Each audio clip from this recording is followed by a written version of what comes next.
The legal instrument that governs all land in North America is called the two-row.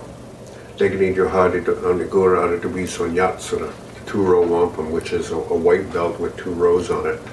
And the binary aspect of the two-row is significant because it's the sign and symbol of culture that recognizes a binary relationship in all things, the living and the dead, the humans and the natural world, us and our neighbors, men and women.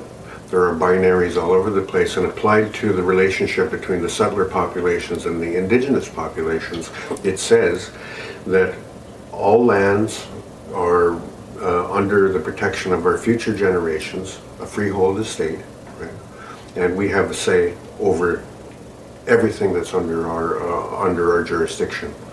You have a say over things that you brought with you, right? And in this case, the underlying title to the land you're using for plowing to feed yourselves is yours to use for feeding yourselves until you stop using for that, then it reverts back to our use, and so on. So the two-row governs all lands in the Americas.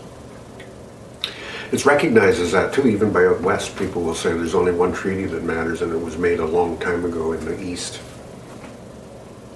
The aspect of the two-row is sitting on top of the two-row. In this particular jurisdiction, it's called the Nan-Fan Treaty of 1701.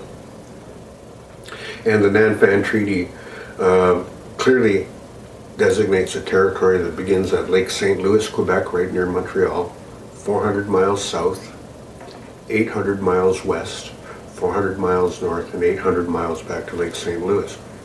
320,000 square miles, or the Great Lakes watershed, was recognized as a country for the prosperity and benefit of the indigenous people for all time. It says it right clearly in it, that this is a native country.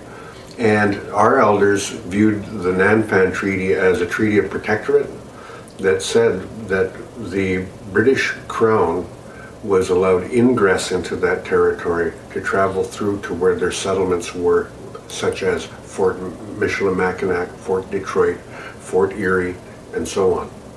And so that they had then permission to travel through that country to where their people were, to protect their people. Sitting on top of the Nan-Fan Treaty is the Haldimand Proclamation. And the Haldimand clearly proclaimed a tract of country in the proclamation that is between Lakes Ontario, Erie, and Huron. That was a tract of country that was designated for the indigenous people who were loyal to the Crown during the American Revolution.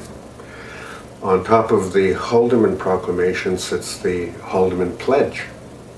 And the pledge was negotiated by the Mohawk people that said the Grand River Valley is designated for the Mohawks and such others of the Six Nations who wish to reside there.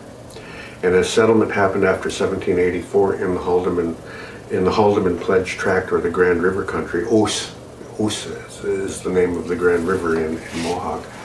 The settlement occurred exactly opposite as it was in the homelands, which is, in the homeland settlement went Seneca, Cayuga, Onondaga, Oneida, Mohawk.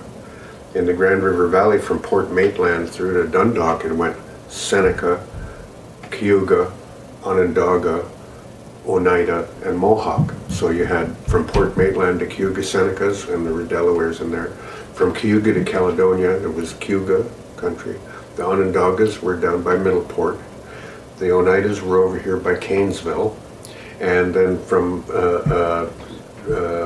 east of, or west of Brantford was the Mohawk country. So the settlement was, the Five Nations settled in exactly the opposite formation as in the homelands, right?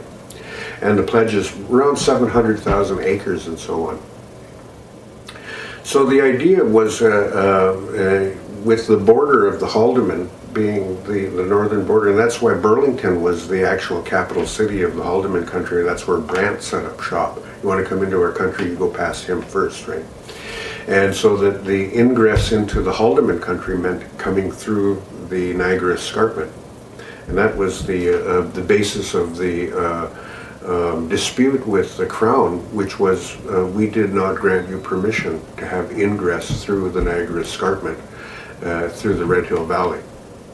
That's the basis of the disagreement that the elders represented said that they called me up because I knew that history and could articulate it in a way that was clear about the Truro. On top of the Truro was the Nanfan Treaty. On top of the Nanfan Treaty was the Haldeman Proclamation.